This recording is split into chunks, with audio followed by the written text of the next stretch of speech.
ഇന്ന് അത്താഴം 18 മക്കൾ കഞ്ഞിയും ഞാൻ പഴവും ചായയായിരുന്നു കഴിച്ചത്. ഇന്ന് അവധി ദിവസമായതുകൊണ്ട് മേലെ ചെടികളുടെ അടുത്തൊക്കെ കുറച്ച് നേരം പോയിരുന്നു കേട്ടോ. പിന്നെ ഇത് നമ്മളെ ഇവിടെ കൃഷി ചെയ്തെടുത്ത പുതിനയിലായിരുന്നു. അൽഹംദുലില്ലാ സന്തോഷം. നമ്മളിങ്ങനെ വളർത്തിയത് കിട്ടുമ്പോൾ ഒരു ഭയങ്കര സന്തോഷമാവുമല്ലോ. പിന്നെ നമ്മൾ പോയത് മക്കൾക്ക് ഡ്രസ്സ് എടുക്കാൻ വേണ്ടിയിട്ടായിരുന്നു. അവിടെ പോയപ്പോൾ നല്ല കളക്ഷൻസ് ഉണ്ട്. പക്ഷേ മക്കൾക്ക് പാകമായ ഇതിൽ സൈസിൽ സാധനങ്ങൾ കിട്ടുന്നുണ്ടായിരുന്നില്ല. ഉച്ചയ്ക്ക് ശേഷം നമ്മൾ വേറൊരു കടയിൽ പോയി നോക്കിയിട്ടാണ്. അവിടുന്ന് പിന്നെ അവരുടെ സൈസിനുള്ള സാധനങ്ങളൊക്കെ കിട്ടിയിട്ടുണ്ടായിരുന്നു.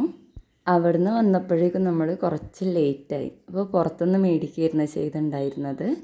പിന്നെ ഇന്ന് റോബസ്റ്റയും സ്ട്രോബെറിയും വെച്ചിട്ടായിരുന്നു നമ്മൾ ജ്യൂസ് ഉണ്ടായിരുന്നത്.